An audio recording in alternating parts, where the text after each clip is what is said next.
Looks like Top Gear host Jeremy Clarkson's recent fracas with one of the show's producers has cost him his job, unless a tidal wave of public pressure can reverse the decision. According to The Telegraph, Clarkson is to be sacked as Top Gear presenter after a BBC investigation concluded he attacked producer Ashen Timon in a dispute over food earlier this month. The investigation said the longtime broadcaster and journalist went off on a 20-minute tirade, verbally accosting the producer before hitting him in the face.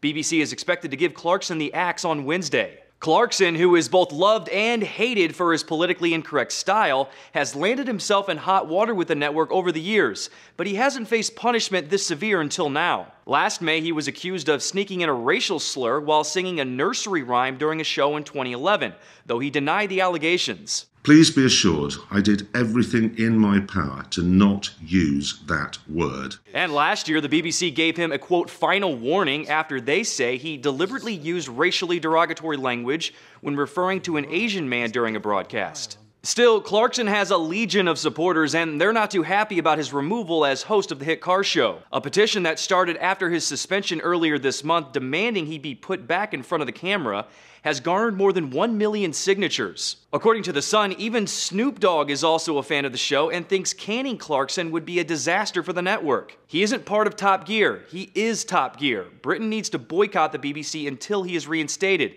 The BBC can't afford to fire Clarkson, but I guarantee you if he was, every major network in the US would be trying to sign him up to front a car show.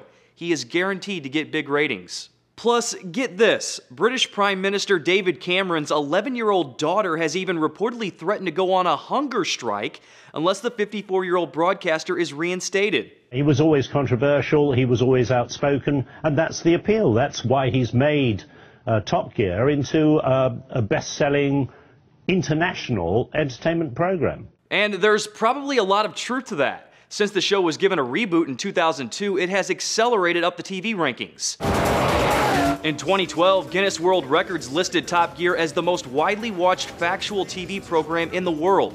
More than 350 million people tune in every week in 170 countries. As for who might take over for Clarkson, sources for The Telegraph say BBC higher-ups have taken a liking to Radio 2 breakfast show host Chris Evans.